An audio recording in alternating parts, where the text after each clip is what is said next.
Hey everyone, and welcome back to the Deep Dive. Today we are going to tackle some of the biggest NFL free agent flops of the past decade. You know those signings that made everyone think, Super Bowl, here we come, and then quickly turned into, wait, what just happened? Mhm. Our guide for this deep dive is an article appropriately titled NFL's Regrettable Free Agent Signings, Ah, a Decade of Misses. So buckle up, because we're about to explore why even star players can falter after landing a huge contract. yeah, it's really interesting. Free agency always brings so much excitement. Teams and fans alike envision these perfect puzzle pieces, slotting into place, transforming rosters overnight. But as we'll see, it's rarely that simple. The NFL is a complex ecosystem, and predicting success is a lot more complicated than just looking at stats on paper. Okay, let's jump right in. The first name on our list is Le'Veon Bell. Now, before his free agency saga, Bell was an absolute monster for the Pittsburgh Steelers. I mean, the guy was racking up over 1,800 yards from scrimmage per season. Right. He was a true dual threat back, a nightmare for defenses to try to contain. You could make a strong argument that he was the most complete running back in the league at that time. But then came the contract dispute, the franchise tag, and his decision to sit out the entire 2018 season. It was a gamble, no doubt, betting on his own value and future earning potential. And it's here where things get really fascinating. For context, you have to understand the franchise tag. It's a tool that allows teams to keep a key player for an extra year, but it also limits the player's long-term contract options. Bell saw it as restricting his freedom and earning potential, especially given the inherent risk of injury for running backs. So after sitting at a year, he landed a massive deal with the New York Jets. 4 years, $52.5 million. Everyone thought he'd turn their offense around, but it was a total disaster. The Jets were a team in transition, to put it mildly. Their offensive line was in shambles, offering Bell little protection. But beyond that, there were clashes with the coaching staff, specifically head coach Adam Gase. Okay, so let's unpack those clashes.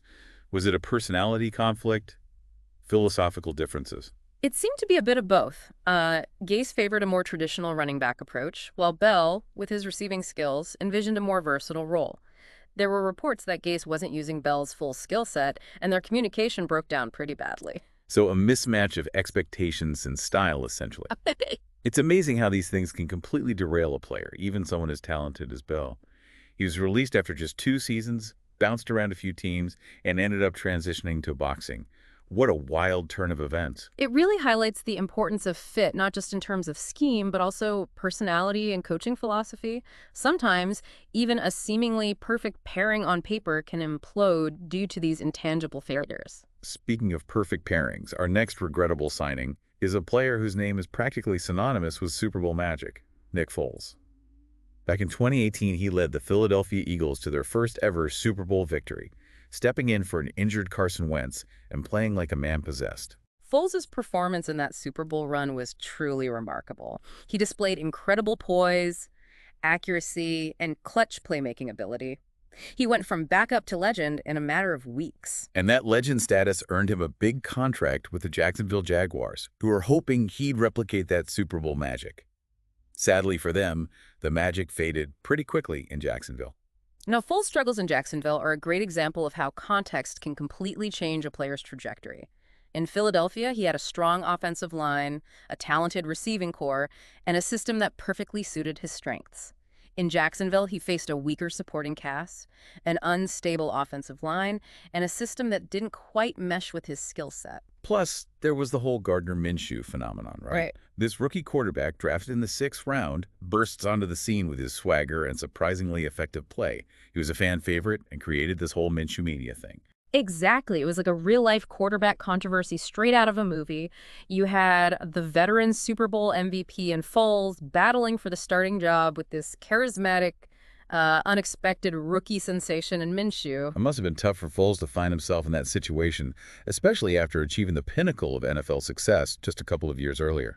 It speaks to the fickle nature of the NFL, where success can be fleeting and a player's value can shift dramatically based on circumstances. And let's not forget the injury factor. Foles was plagued by injuries during his time in Jacksonville, which further hindered his ability to perform at his best. So after just 1 season in Jacksonville, he was traded to the Chicago Bears, then to the Indianapolis Colts, before finally calling it quits. It's amazing how quickly things can unravel in the NFL. It's a reminder that for all the talent and preparation, sometimes luck, timing, and the right situation play an even bigger role in determining a player's fate. All right, let's move on to a player whose career took a very different but equally dramatic turn. Earl Thomas. For years, he was the heart and soul of the Seattle Seahawks' legendary Legion of Boom defense. This guy was a ball-hawking safety, known for his hard hits and game-changing interceptions. Thomas was one of the most feared defensive players in the league. He had this incredible ability to read quarterbacks, anticipate plays, and make those highlight reel interceptions. He was a key part of that dominant Seahawks defense that won a Super Bowl and went to another. But his time in Seattle ended in a rather memorable, let's say, fashion. After suffering a broken leg during the 2018 season, he was being carted off the field, and he flipped off the Seahawks bench. Talk about going out with a bang. It was a dramatic exit, to say the least. There were reports of frustration with the team's handling of his contract situation and his injury, and that gesture seemed to encapsulate all of that pent-up emotion. So after that fiery departure, he signed a big contract with the Baltimore Ravens, and things started off pretty well. He earned another Pro Bowl selection, proving he could still play at a high level. He seemed to have found a new home, a place where he could continue his success. But then, things took a turn for the worse. Okay, before we get into that turn for the worse, I want to hear what stands out to you so far about these first three players. We've got Bell, who clashed with his coach, Foles, who couldn't recreate his Super Bowl magic, and Thomas, who exited Seattle in a blaze of, well, What's striking you as we dive into these stories? What's fascinating to me is how these stories highlight the human element of the NFL. It's easy to get caught up in the stats, the contracts, the wins and losses, but ultimately it's about people, players, and coaches with their own personalities, aspirations, and vulnerabilities. And when those personalities clash or those aspirations aren't met, it can have a ripple effect that extends far beyond the football field. That's such a great point. It's like we're seeing the human drama play out on this grand stage with all its complexities and contradictions. All right. So back to Earl Thomas and his time with the Ravens. Things started off promising, but then, as you said, took a turn. Right, so on the field, Thomas was still performing at a high level. He brought that same intensity and playmaking ability to Baltimore. But off the field, things were unraveling. There were reports of conflicts with teammates, clashes over his work ethic and practice habits. It seemed like his fiery personality, which had always been a part of his on-field success, was now creating friction in the locker room. And that ultimately led to his release from the Ravens in 2020. It's wild to think that a player of his caliber, a future Hall of Famer, could have his career end like that, not because of declining skills, but because of these off-field issues. It underscores the fact that talent alone isn't always enough. Character, leadership, and the ability to be a good teammate, those qualities matter just as much, especially in a team sport like football. Okay, now let's shift gears to a quarterback who was once seen as the heir apparent to Tom Brady, Jimmy Garoppolo. He started his career as Brady's backup in New England, then was traded to the San Francisco 49ers, where he led them to a Super Bowl appearance. Garoppolo's time in San Francisco was a bit of a roller coaster. There were moments of brilliance, like that Super Bowl run where he showcased his arm talent and ability to make clutch throws. But there were also inconsistencies and, most notably, a string of injuries that hampered his progress. So talk about those injuries. How much did they really impact his trajectory with the 49ers? They played a significant role, unfortunately. A torn ACL in 2018, then various ankle and shoulder issues.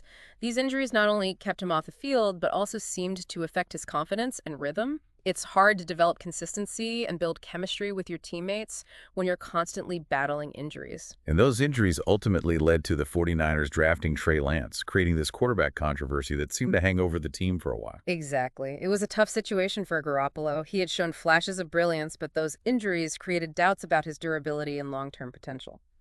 The 49ers decided to invest in a younger, more mobile quarterback in Lance, leaving Garoppolo in limbo. So he bounced around a bit more, spending time with the Raiders and then landing as a backup for the Rams. It makes you wonder if he'll ever get another shot at being a full-time starter. It's certainly possible. He's still relatively young for a quarterback, and he's shown that when healthy, he can lead a team to success. But those injury concerns will always linger, and teams will be cautious about investing heavily in him. All right, let's move on to a player who, like Earl Thomas, saw his career take a downturn due to a combination of on-field struggles and off-field issues. J.C. Jackson. He made a name for himself as a ball-hawking cornerback with the New England Patriots, even winning a Super Bowl ring with them. Jackson was known for his ability to shut down receivers and create turnovers. He seemed like a rising star, a player who was on track to become one of the best cornerbacks in the league. And that potential earned him a massive 5-year, $82.5 million contract with the Los Angeles Chargers in 2022. They were hoping he'd be the missing piece in their defense, helping them compete for a championship. It was a huge investment, a sign of the Chargers' belief in Jackson's talent and potential. But sadly, things unraveled quickly in Los Angeles. So what went wrong? Was it a case of him not fitting into their defensive scheme? There were definitely some scheme fit issues. The Chargers' defensive system was different from what Jackson was used to in New England, and it took him some time to adjust. But beyond that, there were concerns about his work ethic, his consistency, and his ability to be a true lockdown corner. And then there were the off-field issues, legal troubles, distractions that ultimately led to the Chargers trading him back to the Patriots, who then released him shortly after. It's sad to see a player with so much potential have his career derailed like this. It's a reminder that talent alone isn't enough to guarantee success in the NFL. Discipline, focus, and a strong work ethic are essential both on and off the field. Now for a contrasting story, let's talk about DeMarco Murray. Remember him. He was an absolute workhorse running back for the Dallas Cowboys, winning the Offensive Player of the Year award in 2014. Murray was a beast, a true bell cow back who could carry the load and punish defenses. He had that rare combination of power, speed, and vision. After that incredible season in Dallas, he signed a 5-year, $42 million deal with the Philadelphia Eagles, their NFC East rivals. It seemed like a perfect match. The Eagles were looking for a running back to lead their offense, and Murray was coming off a career year. On paper, it seemed like a win-win situation, but as we've seen with so many of these regrettable signings, things didn't quite go according to plan. So what was the issue in Philadelphia? Was it simply a case of him not being the same player he was in Dallas? It was more nuanced than that. While Murray's talent was undeniable, his struggles in Philadelphia highlighted the importance of scheme fit. He had thrived in Dallas's system, which emphasized a power running game. The Eagles, under coach Chip Kelly at the time, ran a fast-paced, spread-out offense that didn't really suit Murray's strengths. It's like trying to fit a square peg into a round hole. No matter how talented the player, if the system doesn't complement their skills, it's going to be an uphill battle. Exactly, and that's what happened with Murray. He just couldn't find his rhythm in Kelly's offense. His production dipped dramatically, and it seemed like he was constantly trying to force things. So after just one season in Philadelphia, he was traded to the Tennessee Titans, where he had a bit of a resurgence before eventually retiring. It's like he needed to get back to a system that fit his style to really tap back into his potential. It's a great example of how a change of scenery, a different coaching philosophy, or even a subtle tweak in the offensive scheme can make all the difference for a player. Sometimes it's not about a lack of talent, but rather a mismatch of styles and expectations. Okay, let's talk about a quarterback who got a huge payday based on very limited experience, Brock Osweiler. He was Peyton Manning's backup in Denver, and he had a few decent games when Manning was injured. Those few games were enough to convince the Houston Texans that Osweiler had the potential to be their franchise quarterback, and they were willing to pay a hefty price for that potential. They signed him to a 4-year, $72 million contract in 2016. That's a lot of money for a guy who had started only 7 games in his entire NFL career. It was a gamble for sure. The Texans were desperate for a quarterback, and they saw Osweiler's physical tools and limited success as a sign that he could be the answer. But it turned out to be a colossal bust. Osweiler struggled mightily in Houston. He couldn't read defenses, he made poor decisions, and his accuracy was all over the place. It was a classic case of overpaying for potential. The Texans got caught up in the hype and failed to properly evaluate whether Osweiler's limited success would translate to sustained performance as a starter. He was benched before the season even ended, then traded to the Cleveland Browns, who released him before he even played a regular season game for them. He bounced around a few more teams before finally retiring at the age of 30. Osweiler's story is a cautionary tale for teams looking for quick fixes at the quarterback position. It's tempting to overpay for a player with perceived potential, but true franchise quarterbacks are rare, and those who haven't consistently proven themselves at the NFL level are a risky investment. All right, before we move on to our last few regrettable signings, I'm curious to hear your thoughts. We've seen a lot of different factors at play here. Scheme fit, injuries, off-field issues, overpaying for potential. What's resonating with you the most as we analyze these stories? It's really striking how fragile success can be in the NFL. You see these players who reach incredible heights, sign these mega deals, and then it all seems to unravel for one reason or another. Makes you realize how many things have to go right for a player to truly thrive in this league. Absolutely. And it's not just about individual talent. We've seen how the right system, the right coaching staff, even the right locker room environment can make all the difference. It's a complex interplay of factors that often gets overlooked when we focus solely on the big names and the dollar figures. Okay, let's talk about a receiver who, on paper, seemed destined for greatness. Kenny Golladay. He was a big physical target with the Detroit Lions, known for making those spectacular contested catches. Galladay had all the tools to be a dominant number one receiver. He had the size, the speed, the hands, and the ability to make plays in traffic. And the New York Giants clearly saw that potential when they signed him to a 4-year, $72 million contract in 2021. They were hoping he'd be the missing piece in their offense, the guy who could finally elevate their passing game. It was a big bet on a player who had shown flashes of brilliance but also had a history of injuries. And unfortunately for the Giants, those injuries continued to plague Galladay in New York. He just couldn't seem to stay healthy, and when he was on the field, he wasn't the same dynamic playmaker he had been in Detroit. It was a disappointing outcome for both Galladay and the Giants. It's a reminder that even the most talented players are susceptible to injuries, and those injuries can have a cascading effect, disrupting their rhythm, their confidence, and their ability to develop chemistry with their teammates. All right, our next regrettable signing is a quarterback who's been both praised and criticized throughout his career. Kirk Cousins.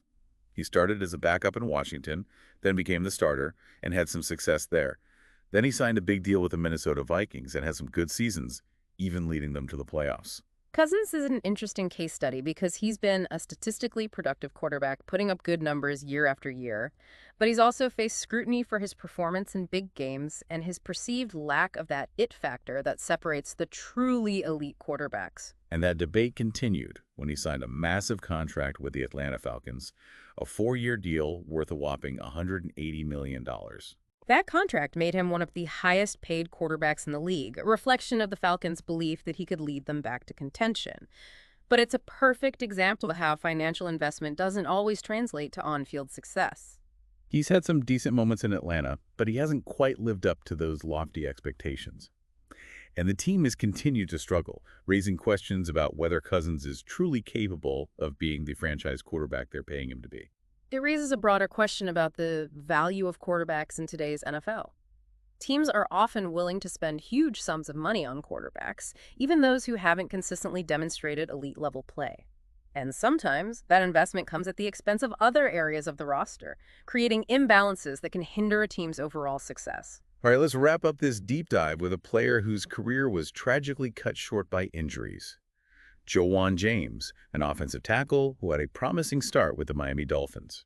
James was a solid, dependable lineman, the kind of player you build an offense around. He was known for his consistency, his technique, and his ability to protect the quarterback. And that consistency earned him a massive contract with the Denver Broncos. A 4-year deal worth $51 million, making him the highest-paid offensive lineman in the league at the time. It was a sign of how much value teams place on protecting their quarterbacks, and James seemed like a safe bet to anchor the Broncos' offensive line for years to come. But sadly, it wasn't meant to be. Injuries derailed his time in Denver. A torn Achilles tendon in 2019, then he opted out of the 2020 season due to COVID-19 concerns.